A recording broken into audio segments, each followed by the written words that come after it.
Hi friends, இன்றைக்கி நம்ம சிறுகீரையில் ஒரு மசியல் பண்ண போகிறோம். அதுக்கு 2 கட்டு சிறுகீரை எடுத்து நல்லா வாஷ் பண்ணி ஆஞ்சிட்டு நல்லா வாஷ் பண்ணி எடுத்து வச்சுருக்கேன். ஒரு சின்ன குக்கர் வச்சுருக்கேன். அதில் 1 ஸ்பூன் தேங்காய் எண்ணெய் விட்டு வச்சுருக்கேன். சீரகம், பெருங்காயம் தாளிச்சிட்டு இந்த உப்பு மஞ்சப்பொடியை போட்டுட்டு நல்லா அந்த கீரையை வதக்கிட்டு 1/4 டம்ளர் தண்ணி விட்டு வேக வச்சு மசிச்சுக்கணும். இப்போ நம்ம இந்த சீரகத்தையும் பெருங்காயத்தையும் போடலாம். பெருங்காயம் சீரகத்தை சேர்த்துட்டு நான் இந்த சிறுகீரையை சேர்த்துட்டேன்.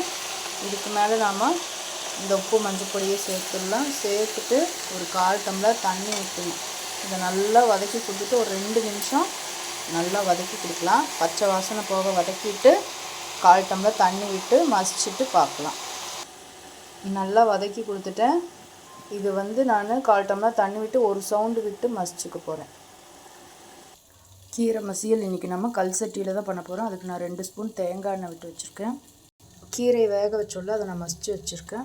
சின்ன வெங்காயம், தக்காளி, வரமிளகா, தேங்காய், பச்சை மிளகா, ஒரு 2 ஸ்பூன் தேங்காயும் பச்சை மிளகாயும் நான் இந்த மாதிரி தண்ணி விடாமல் அரைச்சி வச்சுருக்கேன். துவரம்பருப்பு, பாசிப்பருப்பு 2 ஸ்பூன் போட்டு வேக வச்சு வச்சுருக்கேன்.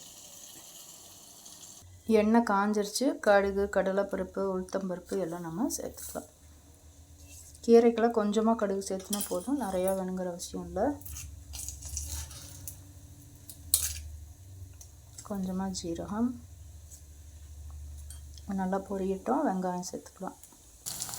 ஏற்கனவே நம்ம கீரையில் உப்பு சேர்த்துருக்கோம். அதனால் இந்த வெங்காயம் தக்காளிக்கு தேவையான உப்பு, மஞ்சப்பொடி எல்லாம் சேர்த்துட்டு நான் வெங்காயம் இந்த வரமிளகாயும் சேர்த்துட்டேன். இதை நல்லா வதக்கி கொடுக்கலாம். வதக்கிட்டு நம்ம எடுத்து வச்சுருக்கிற தக்காளியும் சேர்த்துக்கலாம். நம்ம சேர்த்த வெங்காயம் தக்காளியும் நல்லா எண்ணெய் பிரிஞ்சு வதங்கிடுச்சு. இப்போ நாம் இந்த மசிச்ச கீரையை சேர்த்துக்கலாம். நான் கீரையை சேர்த்து ஒரு வதக்கிட்டு பருப்பை சேர்த்துட்டேன். ரொம்ப நேரம் கீரையை வதக்கணுங்கிறதுல நமக்கு வெந்த கீரை தான், வெந்து மசிச்ச கீரை தான். ரொம்ப வதக்கினோம் அப்படின்னா அதனுடைய கலர் மாறி போயிடும். அதனால் பருப்பை சேர்த்துட்டு இப்போ நம்ம எடுத்து வச்சுருக்கிற தேங்காய், பச்சை மிளகாயை சேர்த்து ஒரு வதக்கி ஆஃப் பண்ணிடலாம். நான் அந்த தேங்காய், பச்சை மிளகாவை சேர்த்துட்டேன். இதை நல்லா மிக்ஸ் பண்ணி கொடுக்கலாம். மிக்ஸ் பண்ணி கொடுத்துட்டு ஒரு 2 நிமிஷத்தில் நம்ம அடுப்பை ஆஃப் பண்ணால் நம்மளோட சிறுகீரை மசியல் தயார். Thank you friends. ஓம் சாய்ராம்.